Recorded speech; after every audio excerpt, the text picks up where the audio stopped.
Bonsoir. Alors, on va essayer de parler de la paracha de Ekev. Ekev. C'est une paracha très sympathique parce que c'est la paracha de Bar Mitzvah. Oh. Merci. Tu dis ça pour mon anniversaire. Tu te rappelles de ta dracha? Je me rappelle très bien de ma dracha, c'est moi qui l'ai faite, c'était en hébreu. Vas-y. Non, ça n'a rien à voir avec moi. Ouais, ça commençait par Akadosh Baruch Hu, It Ava Livnot Lo Dira Batachtonim. Voilà. Ouais, oui. Voilà, bon, alors, Parashat Ekev. Bon, alors, d'abord, un petit aperçu de ce qui se passe dans le livre de Devarim. En gros, il est très difficile de lire les parachiotes de Devarim. On a l'impression que ce sont des passages, c'est un petit peu à bâton rompu. Il y a des sujets, vraiment, c'est très difficile. Alors, on peut les lire comme, mais pas différemment de la manière dont on peut lire le reste de la Torah. Le reste de la Torah, il a une certaine logique, on raconte certaines choses. Et là, c'est à bâton rompu. C'est-à-dire, on passe d'un sujet à l'autre. C'est Moïse qui parle tout le temps et un sujet à l'autre. Alors, il y a plusieurs, on appelle ça des discours de Moïse. Qu'est-ce que c'est que des discours de Moïse? Comment on peut faire la séparation du livre de Devarim en discours? Il y a plusieurs discours. Il y a en général 3 discours. Il y a un premier discours qui commence au début du livre de Devarim. C'est lorsqu'il y a juste une petite introduction au début, hein, et Léa Devarim, mais tout de suite, Moïse commence à parler au bout de 4 ou 5 versets. Ça, c'est le premier discours qui s'arrête à la fin, au milieu de la paracha de Vaïtranan de la semaine dernière, à peu près au milieu. Et comment est-ce qu'on sait que c'est un discours qui finit? Parce que Moshe, on parle de lui à la 3e personne. Az Yavdil Moshe, Shalosh Harim, etc. Donc, si on parle de Moïse à la 3e personne, c'est qu'il arrête de parler. C'est tout simple. Hein. Et donc, on a dit, bon, alors là, c'est la fin du premier discours. Et alors, juste après, il y a 3-4 phrases qui parlent des villes refuges. Et on parle de Moïse à la 3e personne. Et commence le deuxième Neum, le deuxième discours dans la paracha de Vaïtranan. Et c'est le chapitre 5. D'accord? Et ce chapitre 5, Moïse va parler de façon ininterrompue jusqu'à la paracha de Kitavo, c'est-à-dire jusqu'au chapitre 27. Imaginez, 22 chapitres où Moïse va parler de façon ininterrompue. D'accord? Donc, on a un premier discours. Ça, c'est le deuxième discours. Deuxième discours, lui-même, on peut le partager en 2. Pas la peine de retenir tout ça, ça ne sert à rien. C'est simplement pour voir qu'il y a que j'ai lu le donc, il y a ce deuxième discours peut être partagé en 2. Il y a Vaïtranan, c'est-à-dire la semaine dernière, ce qu'on a la semaine dernière, et Ekev, qu'on lit cette semaine. Ça, c'est une première partie. Pourquoi est-ce qu'on dit que c'est une première partie? Parce qu'on y parle de quoi? De choses, de sujets généraux, des mitzvot, aimer Dieu, comment se comporter sur la terre, des choses comme si c'était de la morale, ou bien alors des considérations d'ordre général ou d'ordre de principes généraux. Voilà. Alors ça, c'est dans les parachas Vaïtranan et Ekev, en gros. Et juste après, la paracha de Re'e, ça sera la semaine prochaine, Re'e jusqu'à la fin, c'est la paracha du 27e chapitre, c'est des mitzvot. Alors là, il y a plein de mitzvot, une après l'autre, des mitzvot, des mitzvot, des mitzvot. Donc, on peut vraiment dire que c'est séparé en 2 groupes, ce deuxième niveau. Un, ce sont des considérations d'ordre général et donc importantes. Hein. Mais deuxième, ce sont les mitzvot. Ces mitzvot de la semaine prochaine, elles commencent par des bénédictions et malédictions, et elles finissent par des bénédictions et des malédictions de la paracha Kitavo. D'accord? Nous allons évidemment nous intéresser à la première partie du deuxième discours, c'est-à-dire la paracha de Vaïtranan et la paracha de Ekev. D'accord? Nous allons le faire à l'aide du livre du Rav Tamir Granot qui s'appelle Devarim. Je ne sais pas si vous connaissez ce livre, il a sorti, c'est un livre sur Devarim. Il n'a pas écrit des livres sur tout le format, il n'a écrit que sur Devarim. Il s'est spécialisé sur Devarim et c'est un livre extrêmement complet et très intéressant. À chaque page, on apprend des choses. Donc, c'est avec sa lecture à lui qu'on va essayer d'étudier ce soir un peu la paracha de Vaïtranan et un peu la paracha de Ekev. Mais spécifiquement, on va essayer d'étudier un passage qui se trouve dans la paracha de Vaïtranan et un passage qui se trouve à la fin de la paracha de Haïkev. J'allais dire un passage qui se trouve presque au début de ce deuxième discours et un qui se trouve à la fin de la première partie de ce deuxième discours. N'est-ce pas? Ce premier passage et ce deuxième passage, vous les connaissez tous par cœur. C'est Shema Israël et Ve'haya im Shamoa, le deuxième chapitre, le deuxième paragraphe de Shema Israël. Donc le premier chapitre, le premier paragraphe de Shema Israël se trouve dans la paracha de la semaine dernière, Vaïtranan. Et il commence, si vous voulez, tout ce que je viens de vous dire, à savoir une série de principes et de généralités. On peut dire ça des généralités, par opposition aux mitzvot qu'on trouvera dans la deuxième partie. Et il y a dans la Gemara, on nous cite la prière originale. Les premières prières qui ont été faites, ce sont des prières qui ont été faites au temple par le Kohen même, par le Kohen qui faisait des prières. Hein, la prière. Alors la première prière que l'on cite dans la Gemara, c'est une prière qui comportait, donc tous les matins, il faisait la prière, il prenait les 10 commandements, Aseret HaDibrot, qui sont dans la paracha de Vaïtranan. Ensuite, le premier chapitre de Shema Israël, Ve'afta et Adonai Elohecha. Ensuite, Ve'haya im Shamoa tishmeru al mitzvotai. Ensuite, il y avait Avoda, une bracha sur le fait qu'il a fait des korbanot, et Bekat Kohanim. D'accord? Donc, les trois passages de la Torah les plus importants, ce sont des passages qui sont dans nos parachas. Hein? Ils ne se trouvent pas dans la Torah, dans les 4 livres de la Torah, ils se trouvent dans le livre de Moïse. C'est intéressant. Comment ça se fait que ce sont ces passages-là? D'ailleurs, quand il faisait les Aseret HaDiberot de Vaïtranan, pas de Yitro. Vous savez qu'il y a 2 versions, on a étudié ça la semaine dernière. Il y a 2 versions des 10 commandements. Une première version qui est dans la paracha de Yitro, dans le livre de Shemot, mais une deuxième version qui est dans la paracha de Vaïtranan. C'est une version que Moïse, c'est la version de Moïse qui essaye d'expliquer un petit peu mieux ce qui a été dit, n'est-ce pas? C'est cette version-là qui a été dite donc dans la prière, plus Shema Israël, plus Ve'haya. Pourquoi est-ce qu'ils ont choisi? Et puis sur ça, évidemment, on a continué, et c'est sur ça que c'est construit, si vous voulez, les prières du matin qu'on connaît aujourd'hui. Les 10 commandements ont été supprimés. Pourquoi? Parce qu'on avait peur, que, vous savez, toujours, beaucoup de choses dans le judaïsme sont faites à cause des peurs. Hein, jusqu'à présent, il y a des gens qui s'appellent les peureux. C'est-à-dire que la peur, c'est vrai que c'est un grand problème. On parle aussi de la peur dans notre paracha. Et la peur. Alors, la peur qu'on croit que les 10 commandements qui sont importants et le reste pas important. Donc, moi, j'ai accepté les 10 commandements et pas le reste. Donc, pour cela, on a supprimé les 10 commandements. D'Afka, on pensait que c'était le plus important. Enfin, c'était quelque chose de cardinal, mais on l'a mis de côté à cause de ça. Mais on a gardé le Shema Israël.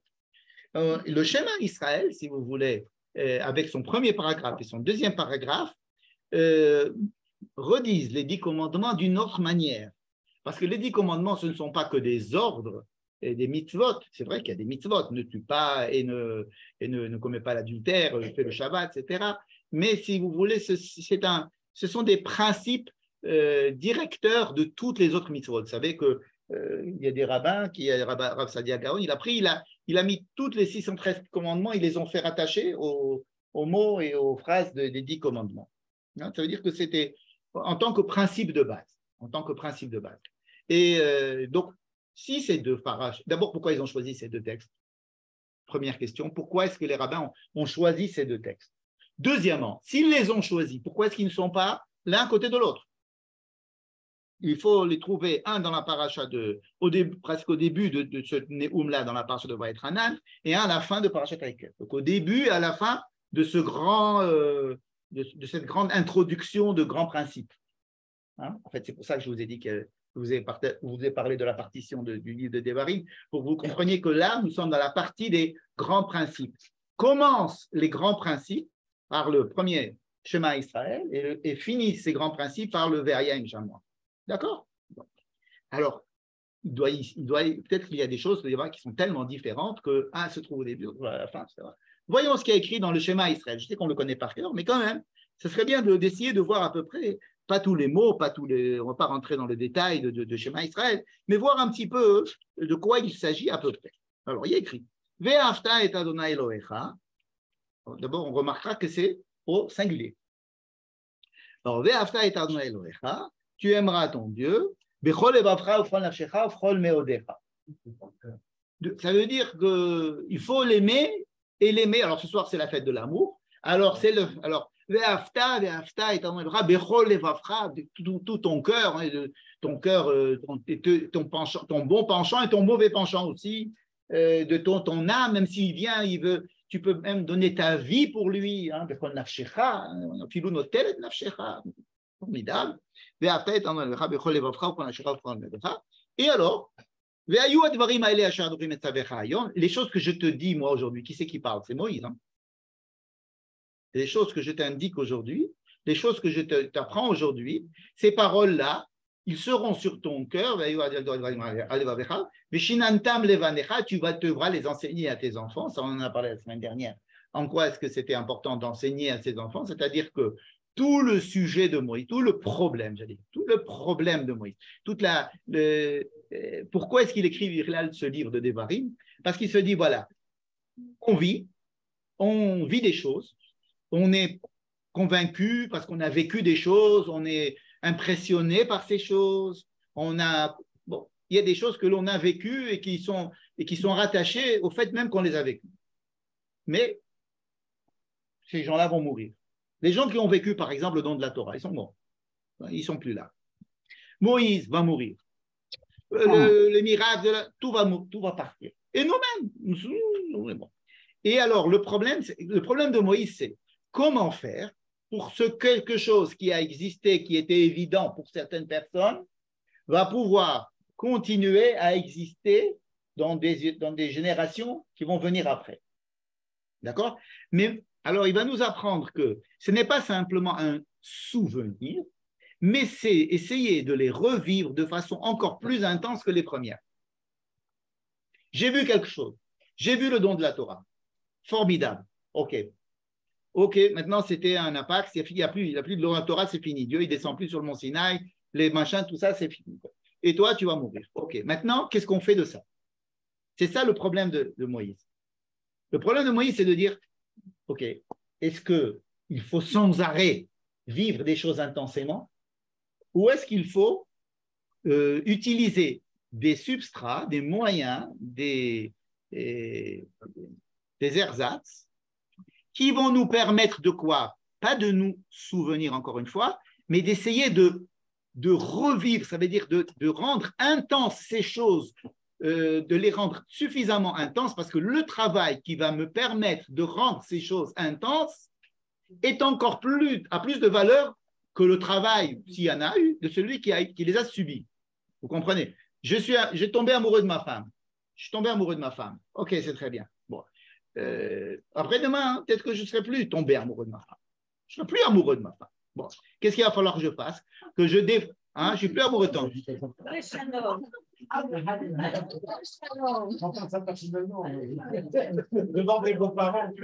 Je suis plus tombé amoureux de ma femme.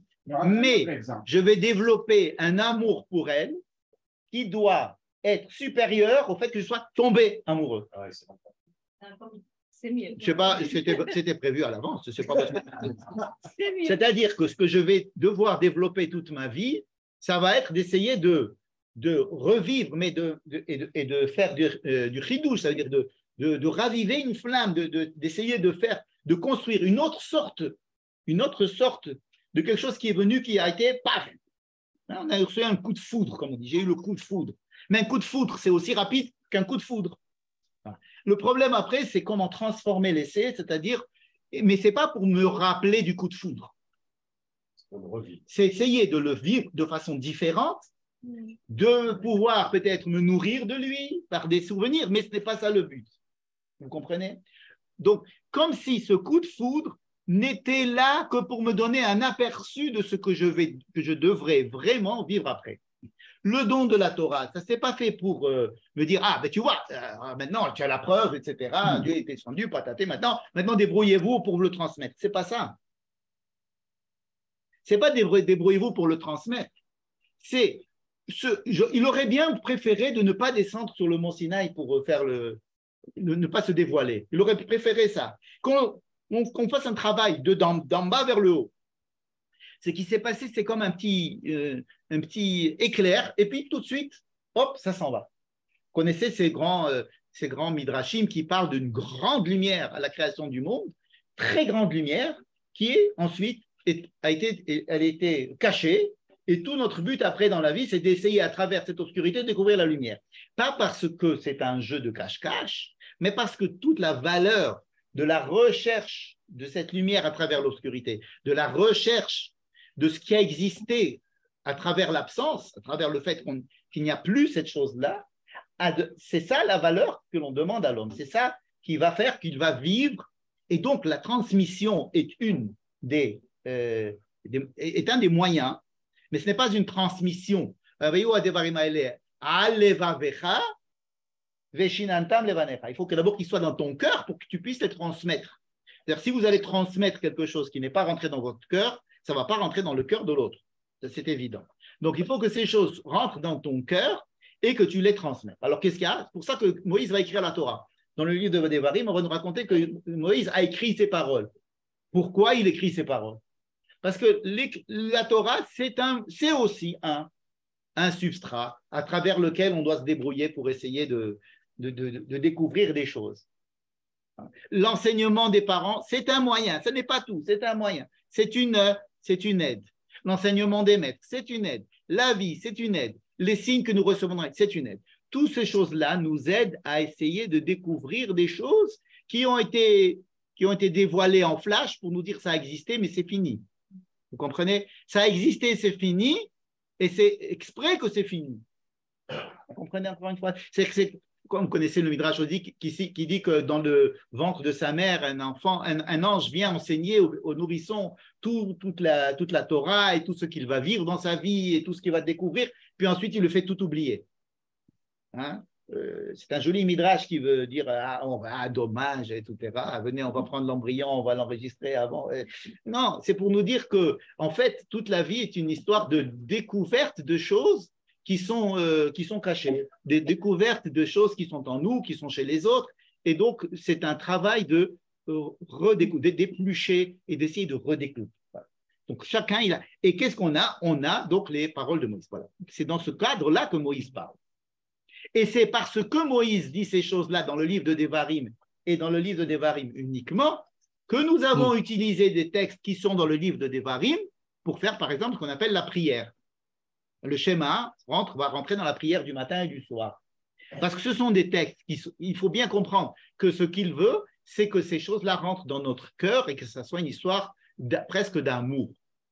Presque d'amour. Qu'est-ce que c'est que l'amour? Comment est-ce qu'on peut me demander d'aimer? Alors on me dit, le fait que Dieu t'aime, ça doit peut-être te toucher, d'essayer de t'obliger ou bien de t'inviter à découvrir quelque chose. Ça veut dire ne va pas servir Dieu parce que tu as peur de lui uniquement, parce que tu veux être quelqu'un de bien.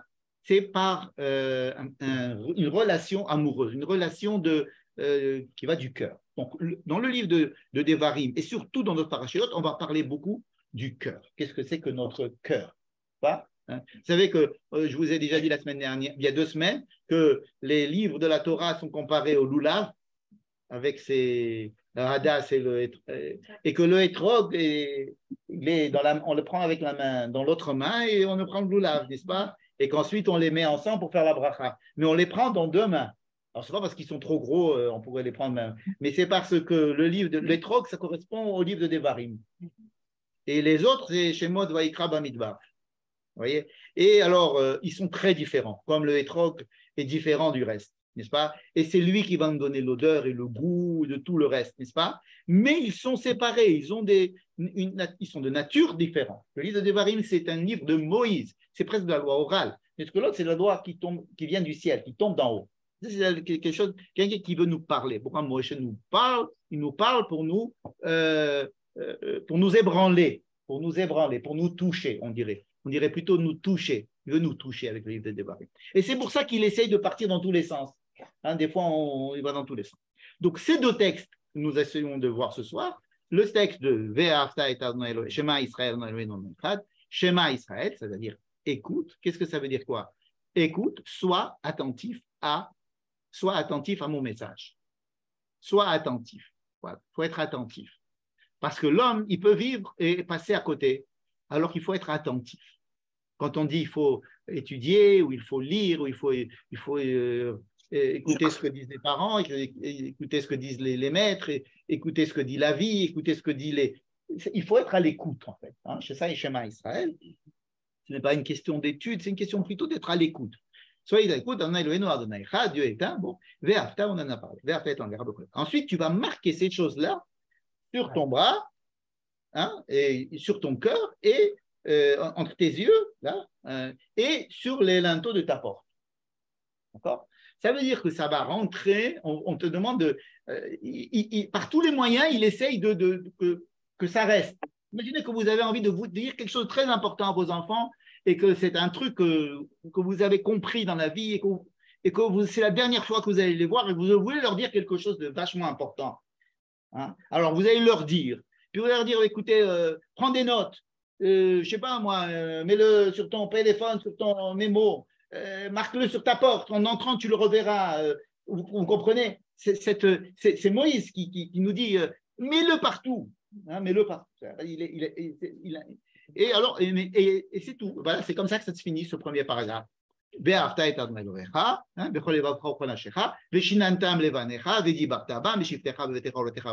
on en a parlé la semaine dernière, ce que j'ai appelé la kvirut, vous vous rappelez peut-être la kvirut, c'est-à-dire matin, midi et soir, il y a une kvirut. Qu'est-ce que c'est que la kvirut? Quelque chose de permanent, matin et soir, matin et soir, matin et soir. Quelque chose qui est insupportable aujourd'hui, parce qu'aujourd'hui, on aime du nouveau à chaque fois. On veut quelque chose qui va nous sensibiliser, nous marquer.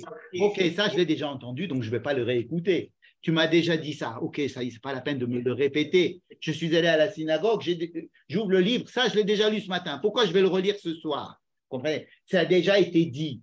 Ça a déjà... Et aujourd'hui, on est anti...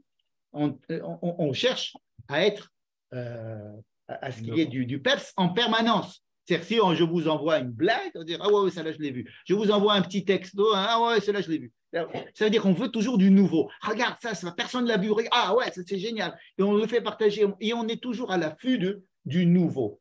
Par contre, ce qui est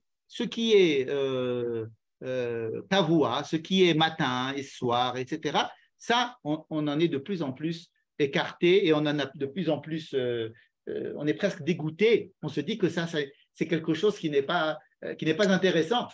Si tu te répètes, c'est que ce n'est pas intéressant. D'accord? Or, il y a dans la répétition quelque chose d'extrêmement vertueux.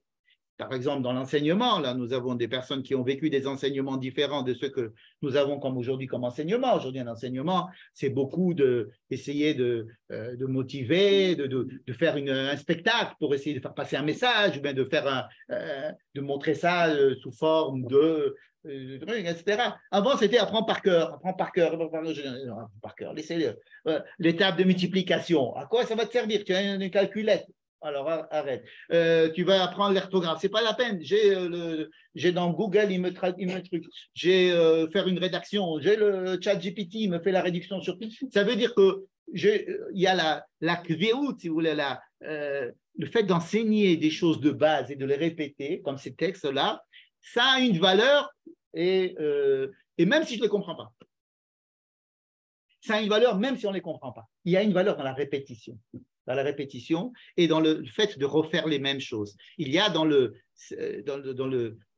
ce qui est aujourd'hui très, très difficile pour les jeunes. La religion chez les jeunes, ce qui les embête en gros aujourd'hui, c'est ce côté fastidieux, répétitif, de refaire, de redire, d'aller à la synagogue et de dire les mêmes phrases, que tout le monde dit la même phrase, des choses qui ont été écrites par d'autres personnes. On préfère dire des choses Or, la véritable prière, elle ne nous interdit pas du tout, à la fin de la tfila, de faire une prière personnelle. Au contraire, elle nous y invite. Ce n'est qu'un cadre sur lequel on brode. Mais il y a ce cadre. Donc, la kviut, tu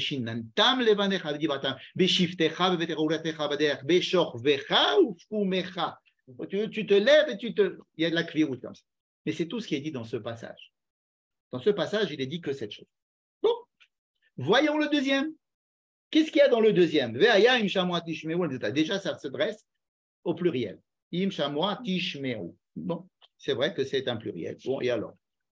Et Im Shamoa Tishmeu al mitzvot. Si vous respectez mes commandements, les Ahava et Adonai Lechem. Ah, c'est pareil que l'autre. Il faut aimer Dieu. De ton cœur, ah, c'est pareil que l'autre. Et comment ça finit? Vesamtem et devarai ele, al levavchem, ve'al nafshechem, ukshachtem otam leot al yedechem, c'est le tefilin, ve'ayu letafot ben einechem, elimatem otam et benechem, ledaber bam, leshiftecha, bevetecha. La même chose que, c'est tout pareil. Non, j'ai sauté un petit paragraphe qu'il y a au milieu en plus. C'est quoi? Il y a benatati et metarartechem beito yore umalkosh, je donnerai. Alors au milieu, c'est-à-dire qu'il y a, c'est exactement la même chose que, enfin pas exactement, les mêmes choses que nous venons de voir dans le premier paragraphe existent dans le deuxième paragraphe, au pluriel, mais il y a en plus au milieu quelque chose. Qu'est-ce que c'est au milieu? Je vous donnerai de la pluie. Je donnerai de la pluie. Je vous donnerai de la pluie dans votre terre, et tu auras une bonne récolte. Et tu auras un bon vin et je donnerai beaucoup d'herbes pour que ton troupeau puisse bien manger et tu mangeras et je voudrais que tu te rassasieras. Attention, si vous ne faites pas ça, bah, je fais le contraire. Alors, je vais arrêter la pluie, je vais arrêter tout ça. C'est-à-dire que ça va dépendre de quoi? Il y a ce qu'on appelle Sachar et Onish, c'est-à-dire ce qu'on a... comment ça s'appelle?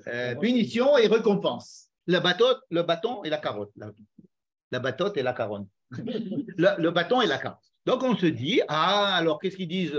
Qu'est-ce qu'on dit d'habitude? Ah, alors voilà, maintenant, le premier paragraphe, c'est un paragraphe super. C'est un paragraphe qui te donne pas du tout d'une punition ni de récompense. On te dit simplement, il faut aimer Dieu. Le deuxième, c'est aime Dieu.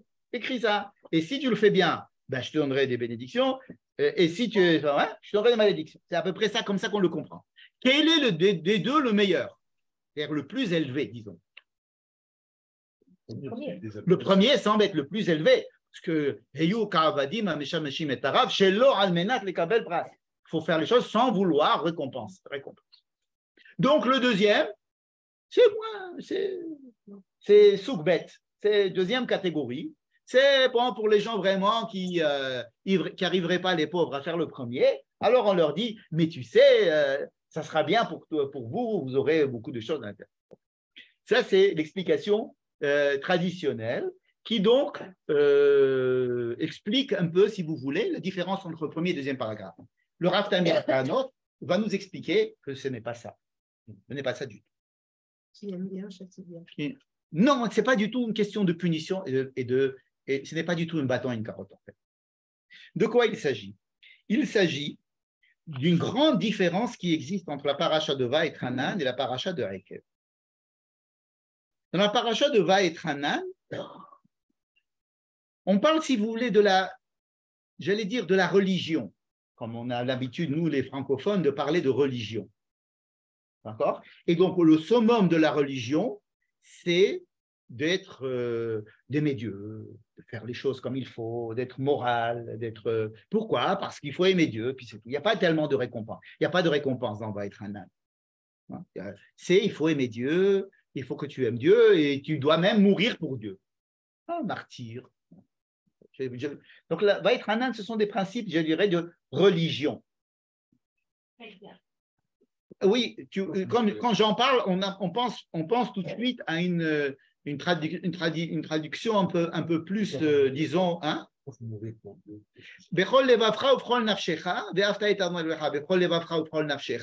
Rashi dit, il amène, même il venait à te prendre la vie. Tu aimes Dieu? Par exemple, tu sais, Rabbi Akiva, le moment où, quand on l'a, vous savez qu'on l'a tué avec les Romains l'ont tué avec des sévices, et il a dit, voilà, maintenant je suis content parce que je peux appliquer cette histoire où la mort. Alors c'est peut-être pour ça que vous parlez du martyr chrétien ou des choses comme ça. Bon, disons que pour un petit peu caricaturer un petit peu la paracha de Vaïtranan, disons que c'est surtout cette manière d'aimer Dieu et d'être religieux qui est mise en évidence. La paracha de Ekev, ici il y a une différence entre les deux, parce que je vous ai dit que ça faisait partie du même, c'est la première partie du deuxième discours, je vous ai dit. Mais il est partagé en deux, puisqu'il y en a une c'est Vaïtranan, l'autre c'est Ekev. C'est pas parce que c'est trop long à lire, c'est parce qu'il y a une vraie différence entre les deux. Quelle est la différence entre les deux? Donc voyons qu'est-ce qu'il y a écrit. Ah,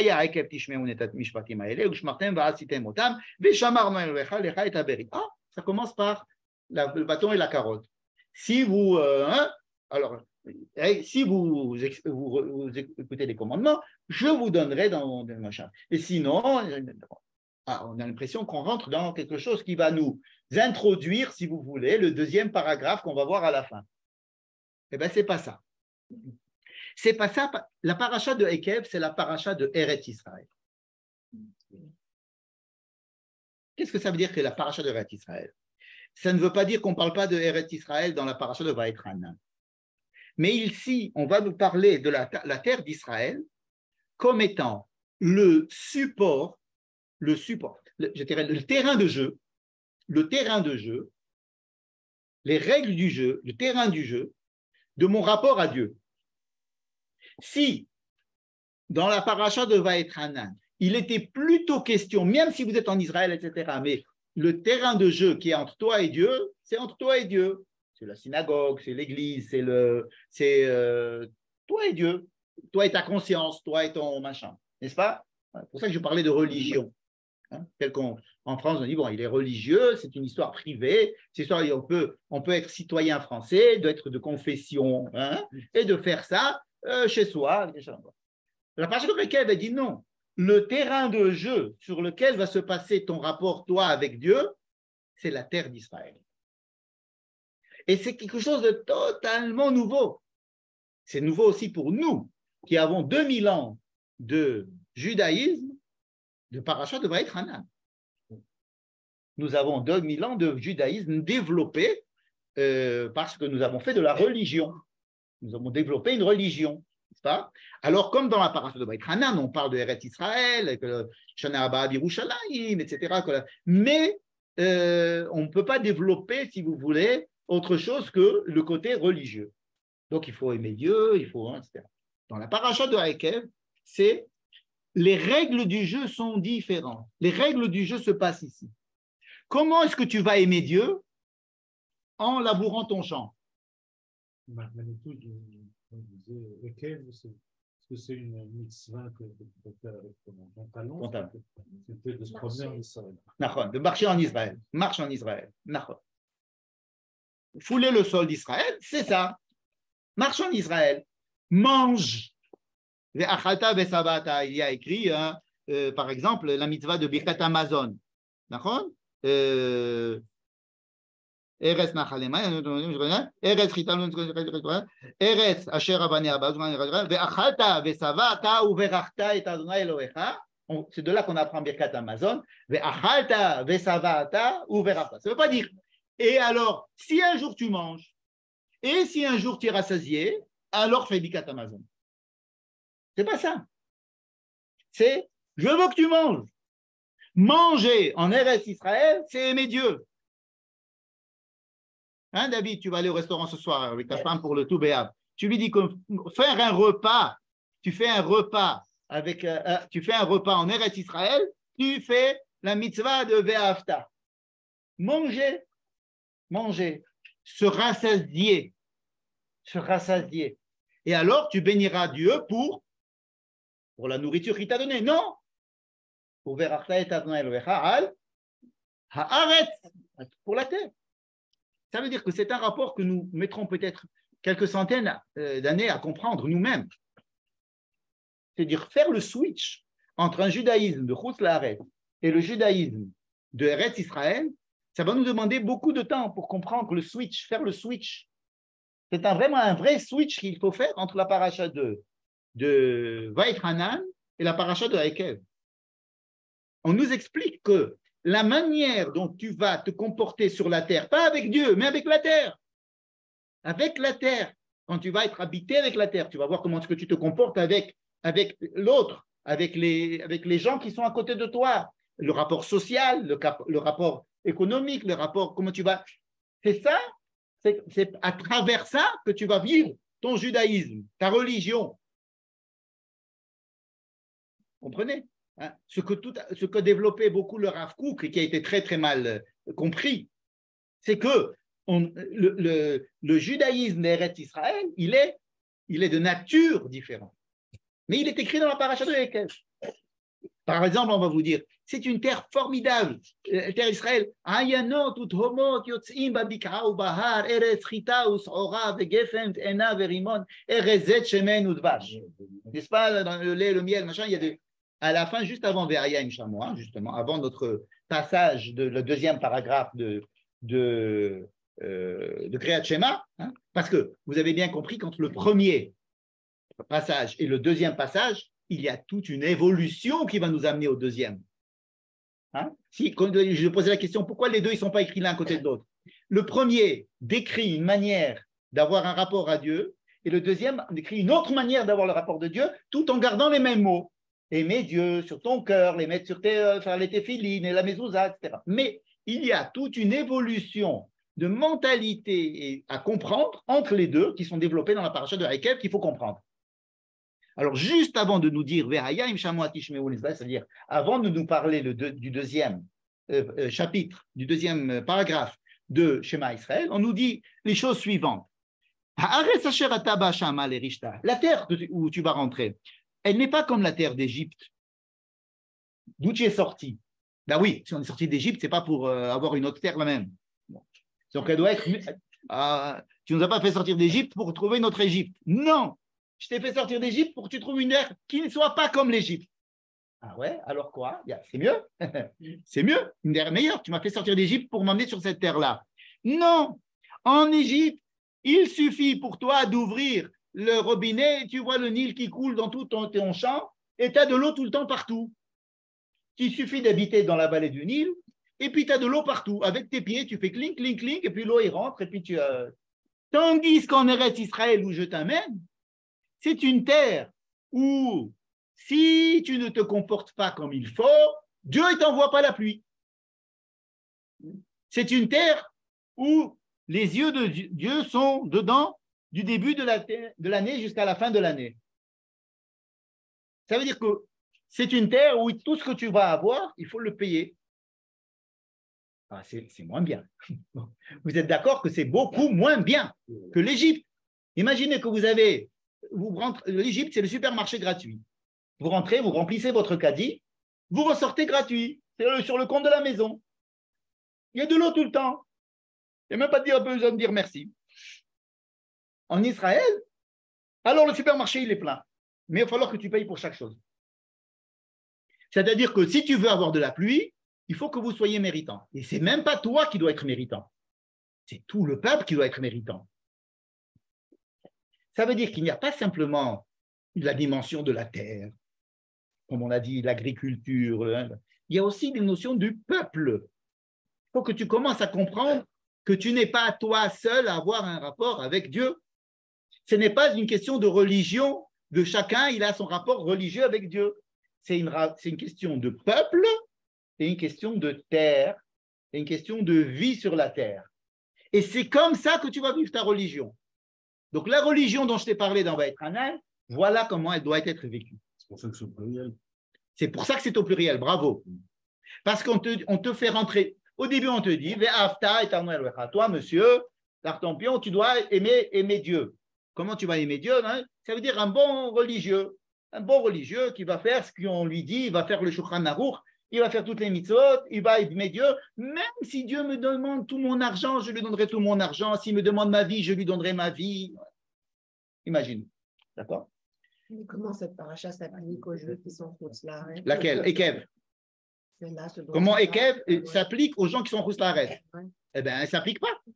Elle ne s'applique pas aux gens qui... Elle ne s'applique pas. Elle entretient le désir.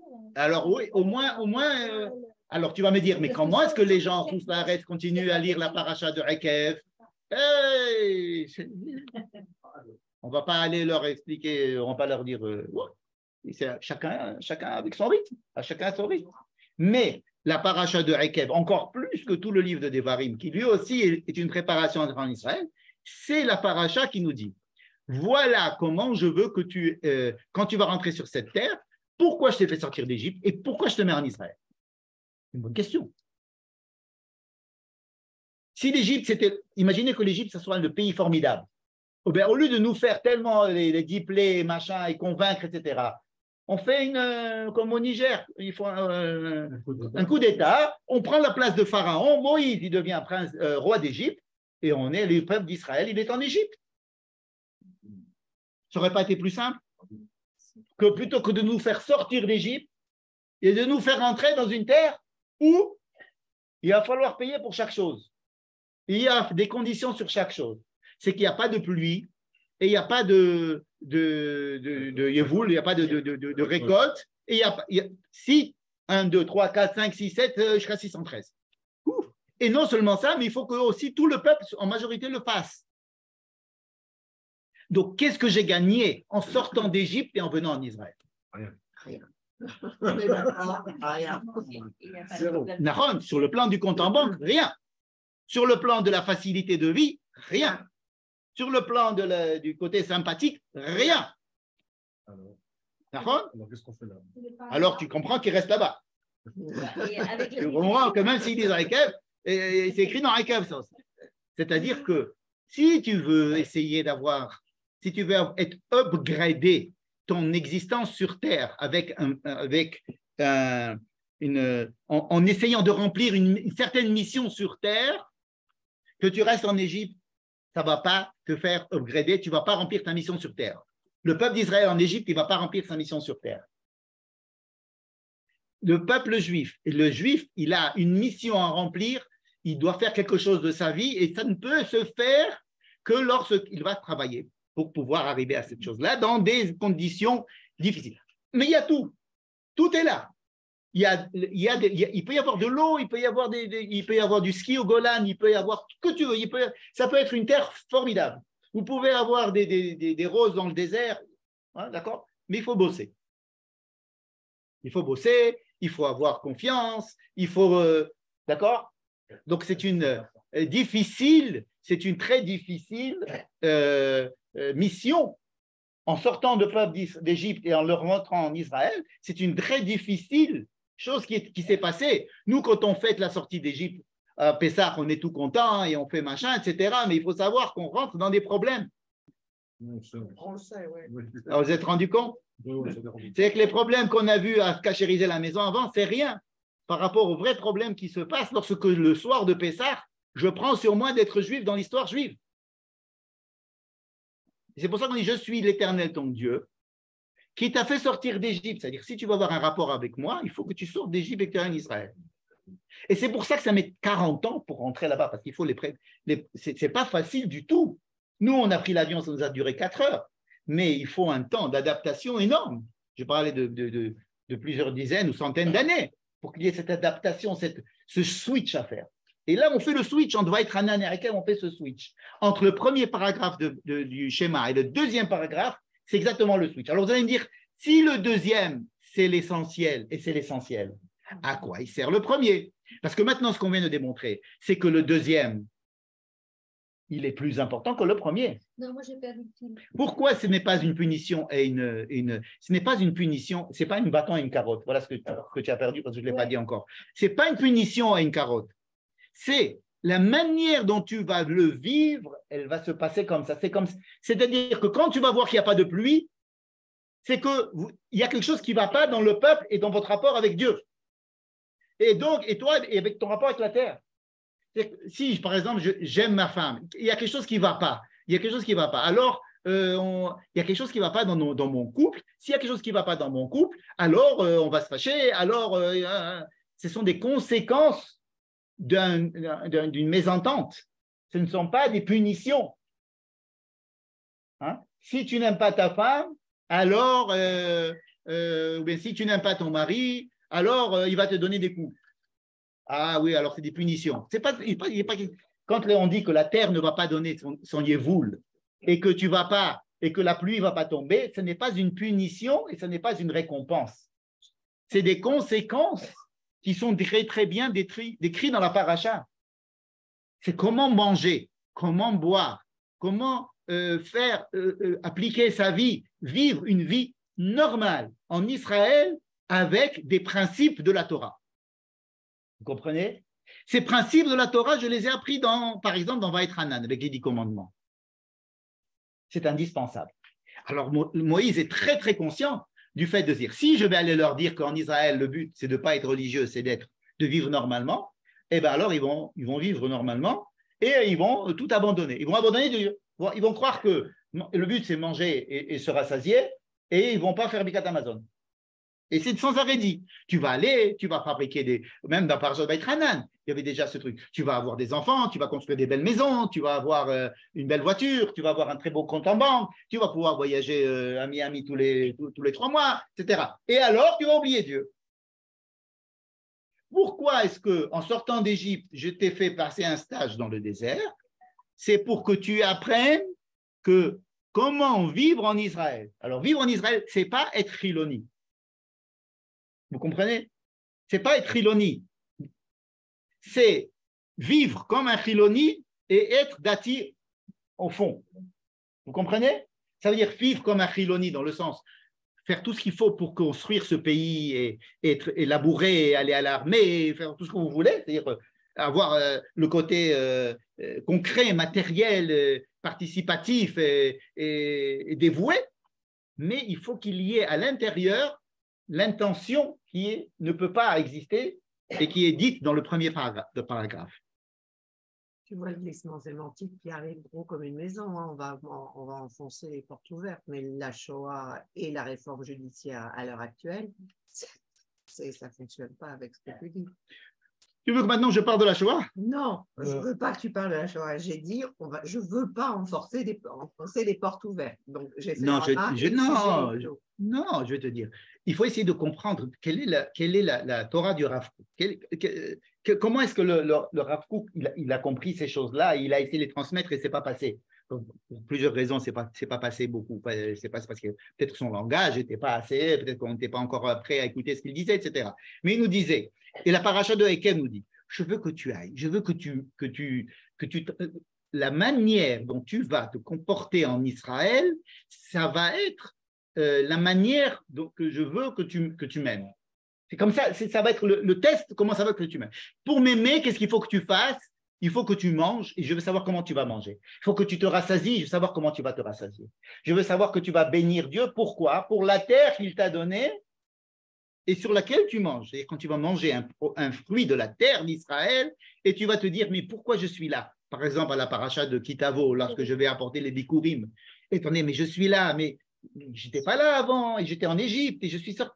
C'est là, pourquoi je suis là? Pourquoi? Je peux être israélien, mais il faut aussi que je sois juif. D'accord?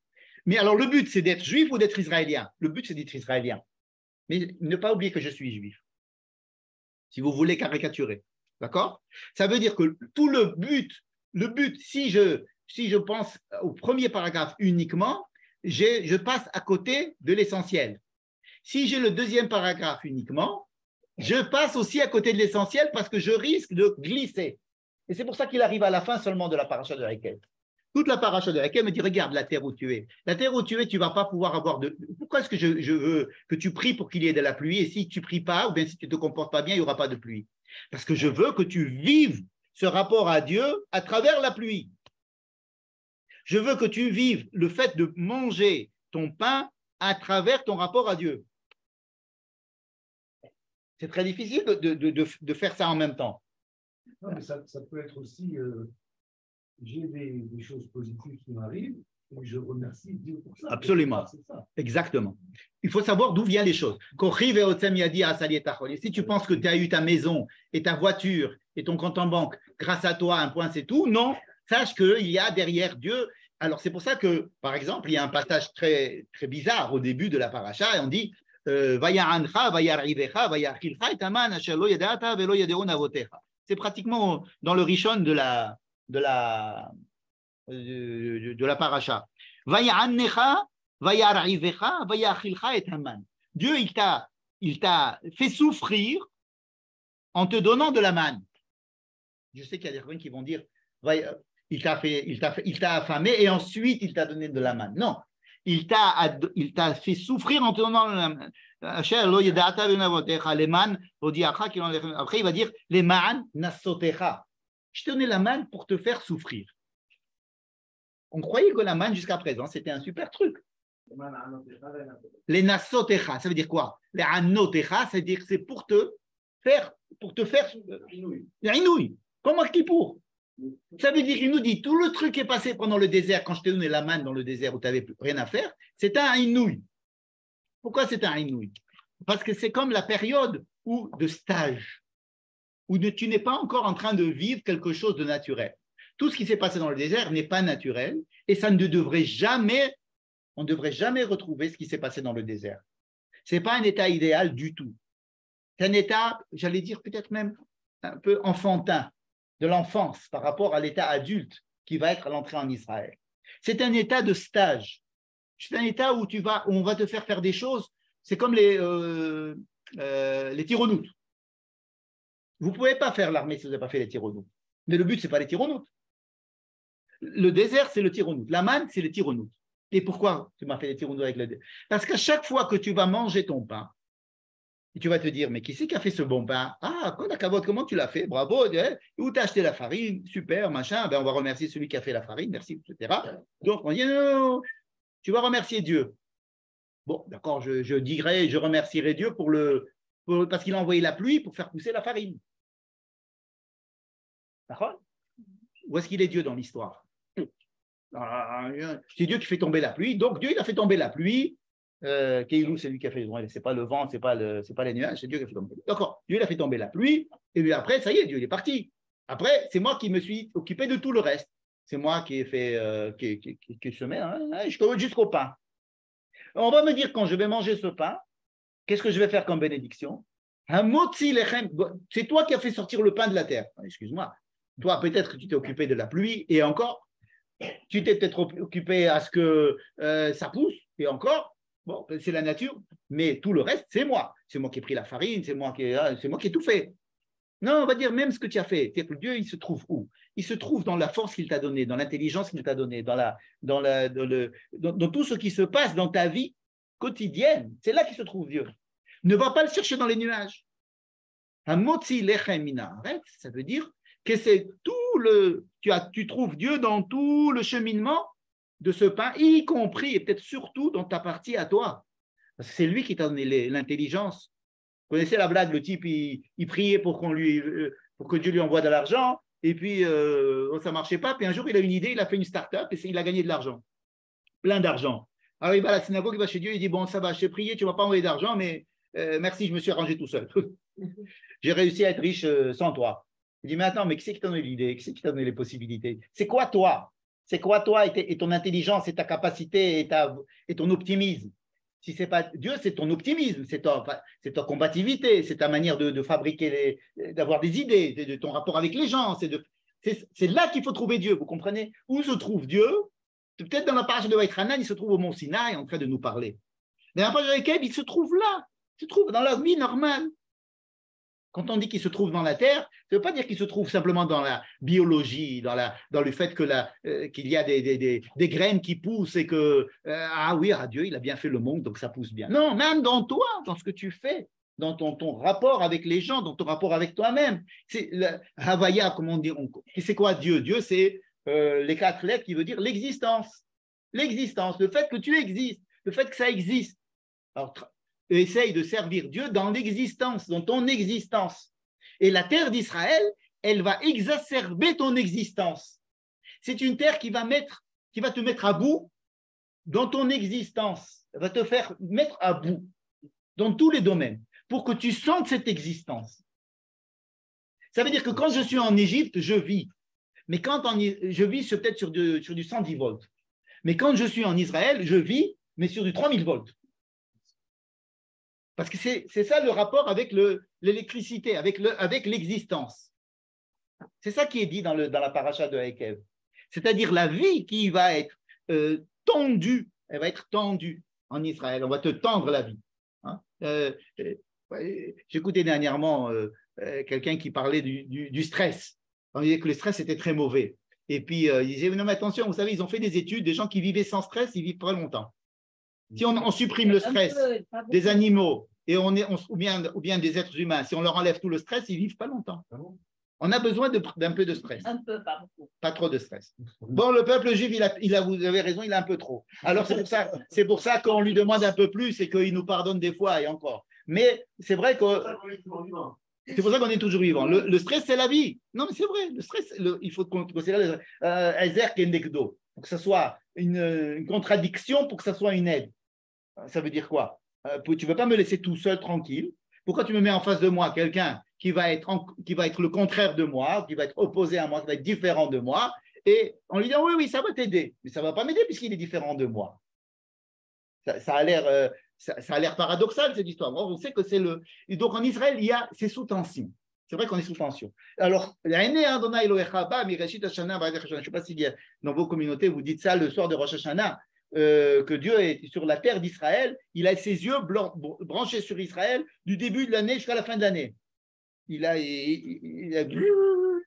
yeux de Dieu, ils sont là. Donc, c'est quelque chose de.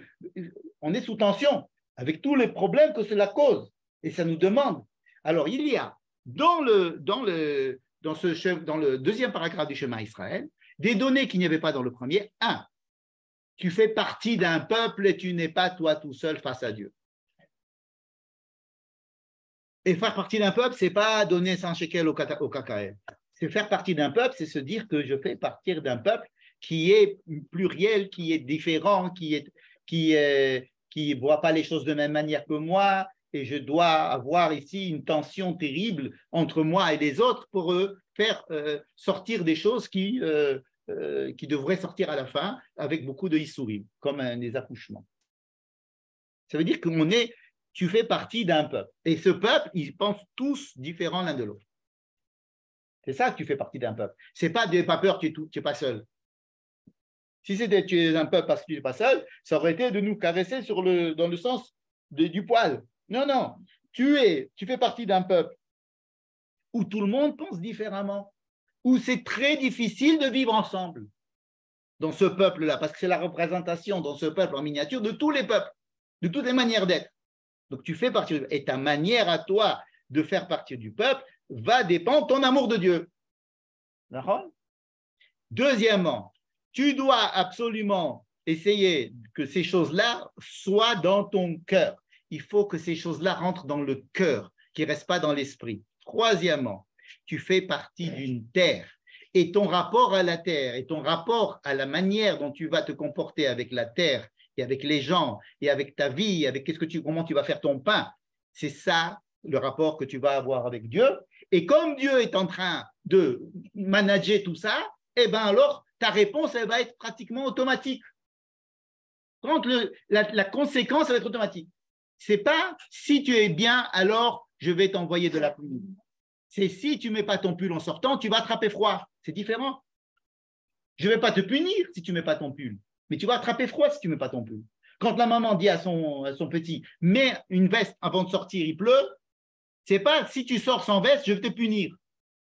Non, c'est une conséquence que c'est physiologique. Mais quand on dit je te donnerai de la pluie si jamais tu respectes les mitzvot, ça, c'est pas physiologique. C'est pas physiologique. C'est un rapport. C'est un rapport. Une punition. Non, c'est pas une punition. C'est une manière de vivre dans la terre qui est branchée directement sur Dieu. Alors, tu es d'accord? Je suis d'accord que c'est pas. On ne peut pas rentrer ça dans les statistiques. On ne peut pas rentrer ça dans aucune prévision. Il y a une dimension ici surhumaine qui existe dans tous les domaines à cause de ça. C'est vrai. Faire rentrer Dieu dans tous les domaines de la vie, c'est quelque chose, c'est faire rentrer du transcendantal dans ce qui ne l'est pas. Je suis d'accord. Mais ce n'est pas une question de punition ou récompense, c'est une question de conséquence. C'est une question de conséquence de ton rapport à la terre. Entre punition et conséquence. La punition, c'est qu'il y a une question de vengeance. J'ai fait le fond moral est interdit. Tu as raison. La conséquence, il n'y a pas de dire ou de pas dire. La conséquence, ça veut dire. La punition, elle est faite pour éviter que la chose négative se reproduise. Oui, Ça, c'est une chose négative. Il y a c'est une notion de bien et de un mal. truc- c'est un truc, non, pas du tout. Tu décides que ça c'est bien, tu décides que c'est mal. Ça, c'est au départ.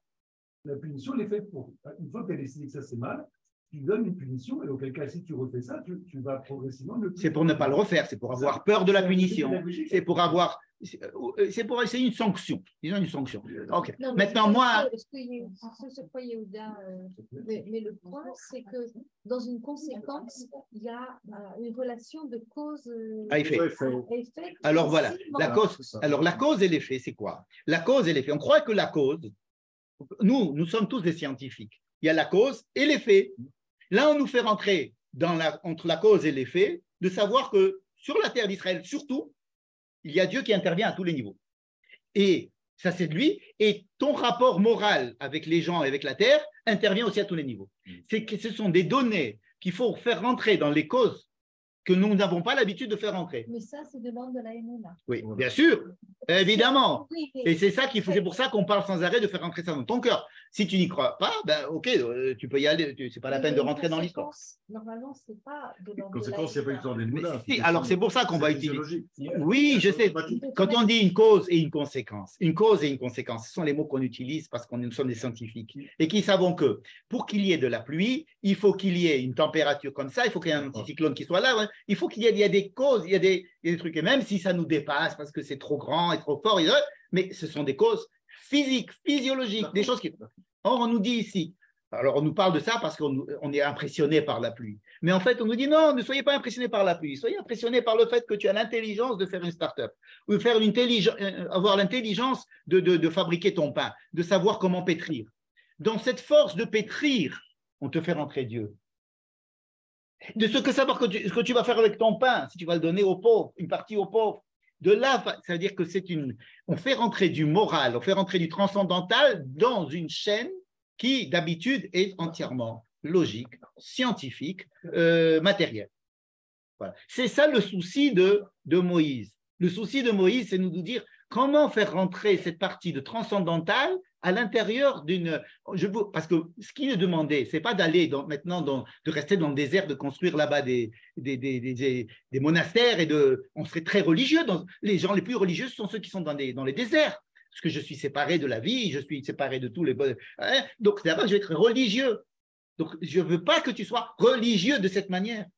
S'il nous fait rentrer en Israël, c'est pour nous donner une autre manière, c'est une autre manière d'être religieux, justement. C'est de faire rentrer du transcendantal à l'intérieur de la vie qui est tout à fait normale, une vie normale, tout se passe normalement. Ordinaire.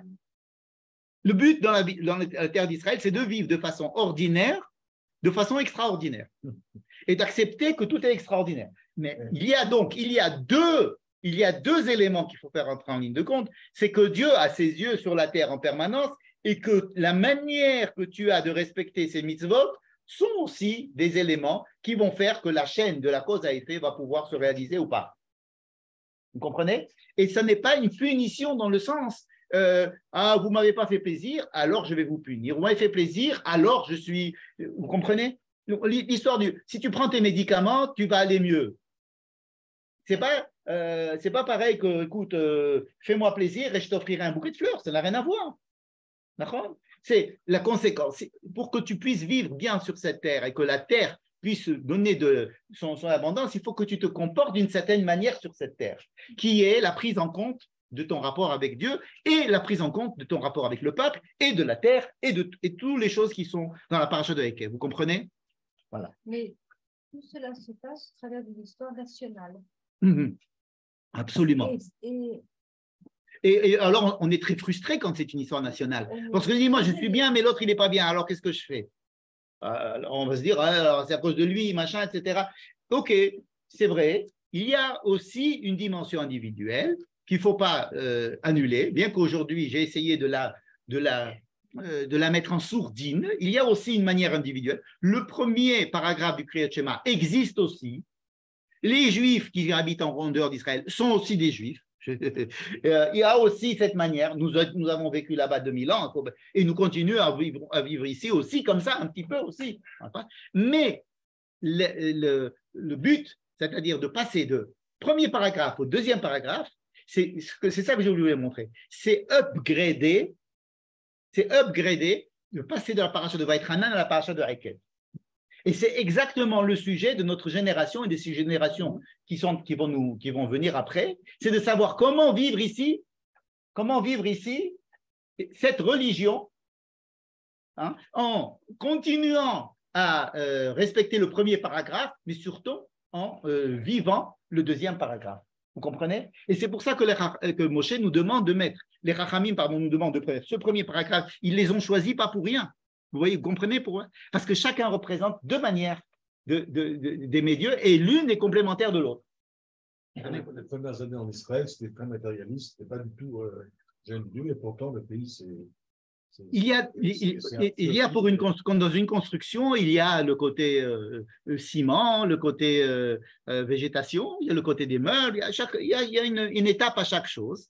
Et comme nous sommes dans une période de construction vraiment, alors nous avons les affres de la construction. Bon, et après les affres de la construction, on aura les affres de l'évolution, et après les affres de l'évolution, on aura les affres de l'achèvement. Bon, mais on est évidemment dans une période de charnière où on a besoin, à mon avis, de ce genre d'enseignement du livre de Devarim et surtout de la paracha de Rekev pour comprendre un peu de quoi il pourrait s'agir en Israël, parce qu'aujourd'hui, on n'a aucune idée. On n'a aucune idée. On continue à être religieux et on a des gens qui s'opposent entre la religion et le chiloni et se dire, moi, il faut que je continue à faire que le premier paragraphe, je fais que le deuxième paragraphe. En fait, on écrit dans les téphilines et la mezouza les deux paragraphes. Vous comprenez? C'est ça qui est. Donc, je n'ai pas donné ici une ligne de conduite ou une réponse. J'ai donné simplement la direction et la difficulté et le paradoxe dans lequel on vit, qui est le souci de Moshe. C'est pour ça qu'il parle tellement. Il n'arrête pas de parler dans tous les sens, il va dans tous les sens et il lui dit, et si vous faites ça, il y aura ce problème, et si vous faites ça, il y aura ce problème, ou si il y aura ce problème. Et c'est pour ça qu'on a besoin d'une chose et son contraire, même dans la même paracha, il nous dit, c'est une terre où c'est formidable, il y a plein d'eau, il y a partout de l'eau, ça coule le lait et le miel. De l'autre côté, on dit, il n'y a rien. C'est pas du tout comme l'Égypte ici, tu ne pries pas, il n'y a rien, il y a rien, il faut prier, il faut avoir ton rapport avec Dieu pour qu'il y ait des choses. Comment c'est possible d'avoir des choses? Je vais finir avec une petite anecdote, il y avait c'est un récit chassidique qui disait que le rabbi se baladait avec deux poches. Il avait dans chaque poche, il avait écrit une phrase. Et dans une phrase, il avait écrit toi, tu es rien sur terre. Toi, tu es rien sur terre. Tu es une moustique qui était avant toi. Toi, tu es vraiment rien du tout. Et l'autre côté, il avait écrit c'est pour toi que le monde a été créé. Alors, il dit, lorsque j'ai l'impression que je suis très content et que tout va bien et que je suis très content de moi, je prends le pétec où il y a écrit ta terre rien du tout. Et quand je suis déprimé et que j'ai l'impression que ma vie ne vaut rien, je prends l'autre et je dis non, mais Dieu, il a créé le monde que pour toi. Alors, c'est comme ça. Il y a des deux ptakim dans la Torah aussi. La Torah et notre paracha aussi, elle a des deux ptakim. Des fois, on est obligé de ça, des fois, on est obligé de ça. Bon, voilà. Est-ce qu'on peut fuir cette condition? On ne peut pas la fuir.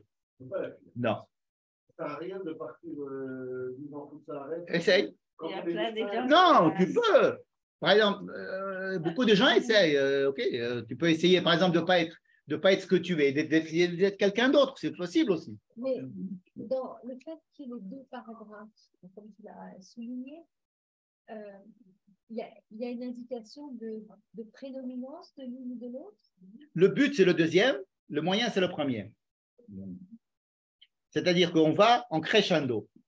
Exactement le contraire de ce qu'on a dit. Le fait que ça soit au début, c'est le premier et le deuxième. Ça veut dire que le fait que ça soit mis en premier et en deuxième, ça veut dire que dans la Torah, on avance. Ça veut dire que les choses sont mises par strates. Je te donne une première strate, tu as compris, je te donne un autre passouk. Tu as compris le deuxième passouk, je te donne un troisième passouk. Les choses dans la Torah sont censées être, on va en augmentant, en essayant d'approfondir les choses.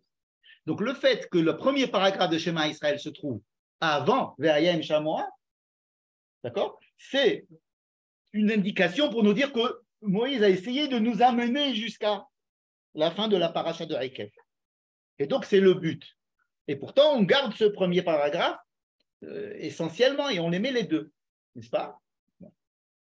J'ai du mal après à faire le lien avec les mitzvot. Parce que... Alors, les mitzvot, pourquoi on nous donne des mitzvot? Ouais. Les mitzvot sont là pour essayer de faire rentrer dans le monde cette partie de rapport avec Dieu. Ça veut dire, mettre les téphilines, c'est de ça qu'il s'agit. C'est-à-dire, mettre les téphilines, c'est quoi? C'est dire, il y a la parole de Dieu, et moi, je suis rattaché à la parole de Dieu. Mon bras, physiquement, je suis attaché à Dieu. Ma maison, elle est rattachée avec la mezouza. Quand je vais manger, je vais faire une bracha avant et après, parce que le manger, il va être à l'intérieur. Tout à l'heure, on nous disait qu'il faut essayer de faire rentrer mon rapport à Dieu dans le monde normal. Ça, c'est les mitzvot. Les mitzvot, c'est la manière de mettre en application mon questionnement sur le monde, c'est-à-dire mon élévation du monde pour être en contact avec une dimension qui est au-delà, avec l'au-delà. Hein? Pour dire Baruch Ata Adonai Eloheinu Boré Peri Haaretz. Tout ça pour manger une orange. Qu'est-ce que tu vois? Tu fais intervenir Dieu. Baruch Ata, tu es devant moi, Dieu. Ouais. Qu'est-ce qu'il y a? Je vais manger une orange. Ça va. Calme-toi, c'est une orange. Non, il faut faire invoquer Dieu pour manger l'orange. Baruch Ata Adonai Eloheinu.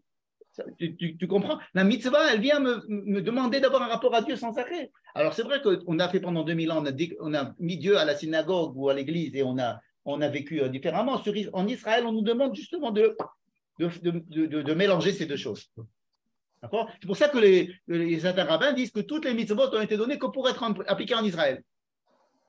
Même les téphilines, même la mezouza. Tout ça, c'est fait pour eux. Même les mitzvot qui ne sont pas kluyot ba'aretz, les chatekhila, leur but, c'est de la manière dont on doit